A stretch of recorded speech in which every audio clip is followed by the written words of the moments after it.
Hola amigos, en este problema buscamos entender un poco más de condiciones límite dando alternativas para el posible movimiento de un cuerpo. Las herramientas que vamos a usar las pueden encontrar aquí a mano derecha, dentro de las que pueden encontrar representación de vectores en dos dimensiones, las leyes de Newton, los diagramas de cuerpo libre y también debemos recordar las particularidades de la fuerza de roce. Y nuestro problema nos dice, una caja de 136 kilogramos está en reposo sobre el suelo. Un hombre intenta empujarla por el suelo aplicando una fuerza horizontal de 412 newton. Primero, si el coeficiente de fricción estática entre la caja y el piso es de mu igual a 0,37, ¿el hombre podrá moverla? Segundo, un segundo hombre ayuda a jalar de la caja aplicando una fuerza F de forma vertical.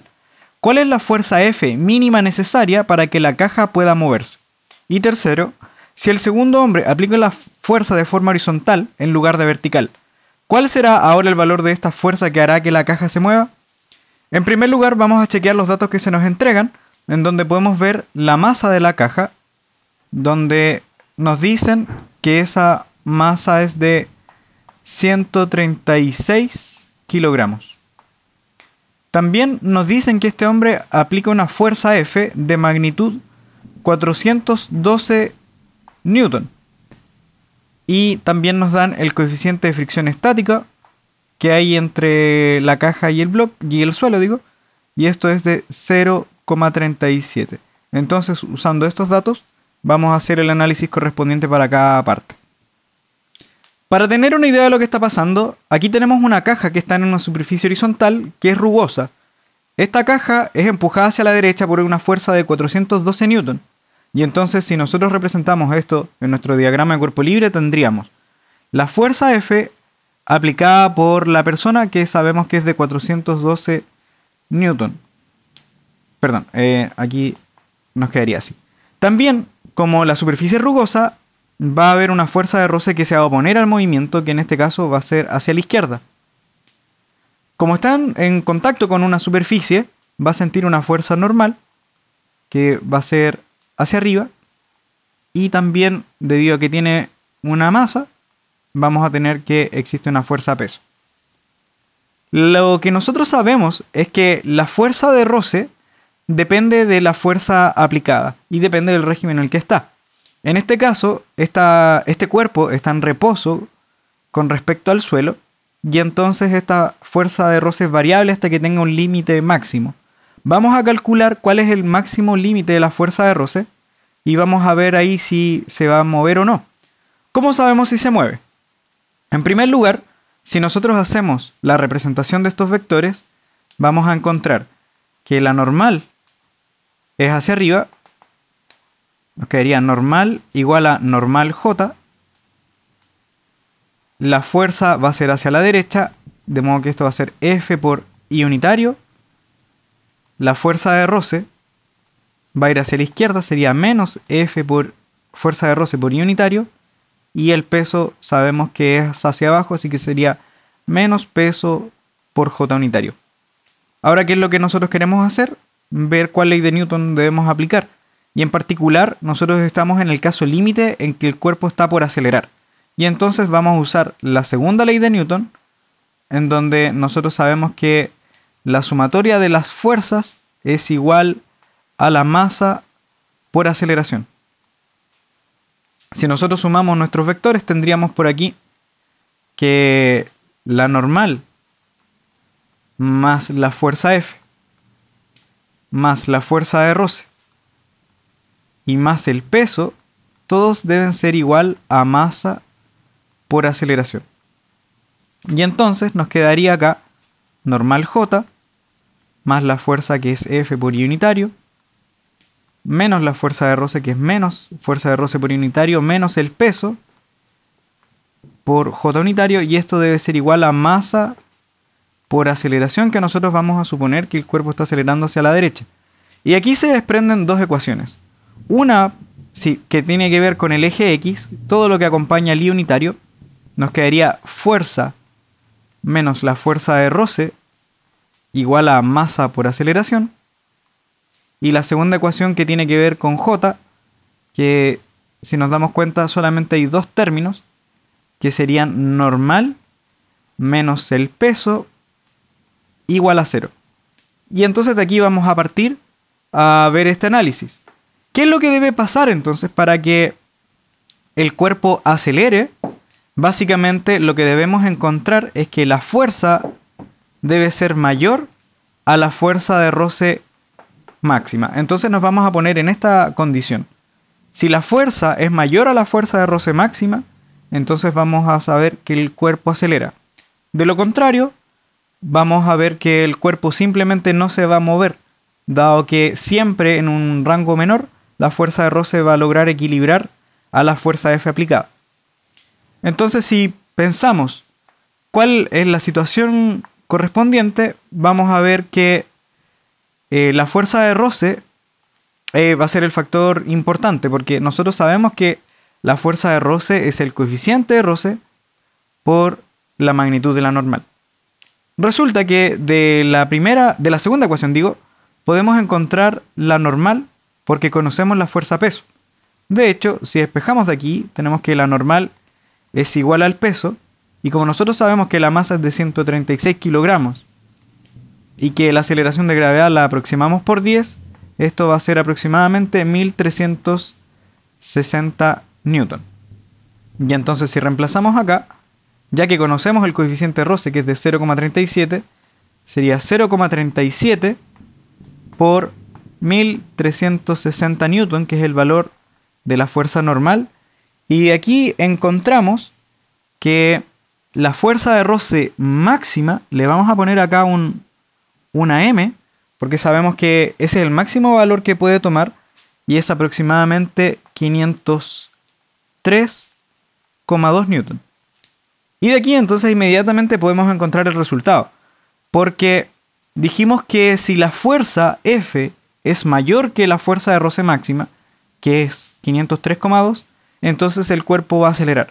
Pero resulta que la fuerza F tiene un valor de 412 newton. Y como es menor, entonces no va a lograr acelerar a nuestro cuerpo. Y entonces, dado que la caja no se va a mover por la aplicación de esta fuerza de 412 newton, viene una segunda persona a ayudar y nos dice que aplica una fuerza pero de forma vertical. Vamos a ver en qué manera afecta esto, pero vamos a agregar en nuestro diagrama de cuerpo libre una segunda fuerza F que le vamos a llamar F1. Esto hace, si ustedes hacen el mismo análisis que hicimos antes, que las ecuaciones de movimiento se transformen en las siguientes. Primero, que la sumatoria de fuerzas en X, o la componente X como habíamos visto en antes, es F menos la fuerza de roce igual a la masa por aceleración.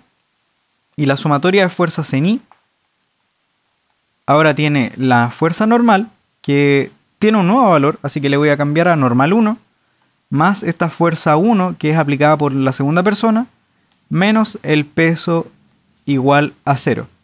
¿Qué es lo que va a pasar acá? Que la fuerza normal va a cambiar debido a que esta segunda persona aplica una fuerza vertical, y esto va a hacer que la fuerza de roce cambie también su magnitud. Y entonces ya no va a entrar a ser el valor máximo, sino que va a depender del valor de esta fuerza normal. Y entonces, ¿cuál es la condición límite? Básicamente, si F es mayor a esta nueva fuerza de roce, que ahora ya no va a ser la fuerza de roce máximo, así que le vamos a poner fuerza roce 1. Si es mayor a ese valor, entonces va a acelerar. Entonces calculemos cuánto vale esta fuerza de roce. Resulta que para calcular la fuerza de roce necesitamos del coeficiente de roce y de la normal. Y la normal la podemos calcular en esta ecuación, así que lo vamos a hacer aquí. Y vamos a tener que la normal 1 es el peso 1 menos la fuerza 1. Y nosotros ya habíamos dicho que el peso es 1360 newton menos el valor de F1 que queremos buscar. Si entonces reemplazamos ese valor de la normal 1, vamos a encontrar que la fuerza de roce 1 es el coeficiente de roce por este valor que sería el peso menos F1, y eso nos da 0,37 por esos 1360 newton del peso, menos, voy a eliminar eso, menos el valor de F1. Y si reemplazamos todo esto, nos va a dar el valor que calculamos delante, en el primer término, que sería 503,2 newton, que era la fuerza de roce máximo, menos 0,37 veces F1. Y entonces vamos de nuevo a la condición. ¿Cuál debe ser el valor de F tal que el sistema acelere? F debe ser mayor a esta fuerza de roce 1. Y entonces la condición límite es justo cuando es el mismo valor. O sea, lo que le vamos a pedir es que si la fuerza de roce, si la fuerza F es de 412 newton, que es la aplicada por la primera persona, entonces vamos a ver que esos 412 newton deben ser igual a 503, a la fuerza de roce. 503,2 menos 0,37 veces F1. Recuerden, esto es una condición límite, en el sentido de que si F es levemente mayor al valor que encontremos, vamos a poder saber que el sistema va a acelerar aún aplicando esos 412 de la primera persona. Siguiendo con esto, entonces lo que debemos despejar es el valor de F1, así que tendríamos, ese término lo vamos a llevar a la izquierda y nos va a quedar 0,37, ahora sí, 0,37 veces F1 debe ser igual a lo que tenemos aquí, que sería 503,2, menos el valor de la fuerza aplicada, que son esos 412 newton. Y si pasamos dividiendo ese 0,37, nos va a dar algo así como 503,2 menos 412 entre 0,37. Y ese número nos da aproximadamente 246,5 newton. ¿Qué significa esto? Que si la fuerza aplicada por la segunda persona es de 246,5 newton, entonces recién ahí esto podría empezar a levantarse. Si aplicara, por ejemplo, 246,6 newton, ahí sí aseguramos que va a acelerar. Y entonces ahí ya tendríamos la respuesta a la segunda pregunta. Y ahora vamos a responder la pregunta C, porque nos dice, si el segundo hombre aplica la fuerza de forma horizontal en lugar de vertical, ¿cuál será ahora el valor de esta fuerza que hará que la caja se mueva? O sea, en nuestro diagrama de cuerpo libre lo que vamos a ver es que hay una segunda fuerza aquí horizontal, que sería aquí a mano derecha, y le vamos a poner F2, esto porque va a ser en principio distinta a la fuerza F1 que calculamos recién. Y entonces, si cambiamos esto en nuestro diagrama de cuerpo libre, nos quedaría que la sumatoria de fuerzas en el eje X es la fuerza F que nosotros ya aplicamos de 412 newton, más esta segunda fuerza que es F2, que no conocemos por ahora cuánto es, y nos quedaría menos la fuerza de roce igual a la masa por aceleración. La sumatoria de fuerzas en I nos queda igual, ya que no tenemos otra fuerza extra, así que nos quedaría normal menos el peso igual a 0, y no nos olvidamos entonces de que la fuerza de roce es el coeficiente de roce por la normal. La situación que pasa ahora es que si nosotros queremos que la caja se mueva, la fuerza o la fuerza extra aplicada a la fuerza de roce debe ser mayor que la fuerza de roce máxima.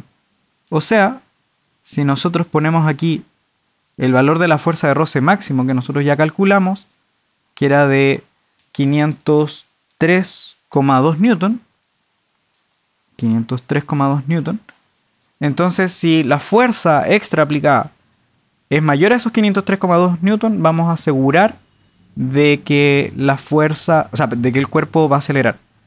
Y entonces lo que necesitamos es que la fuerza extra, que es F más F2, sea mayor que la fuerza de roce máxima.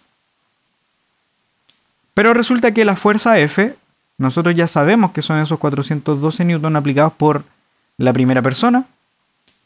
El valor de la fuerza F2 todavía no lo conocemos, que es simplemente F2. Y esto entonces debe ser mayor que 503,2 newton.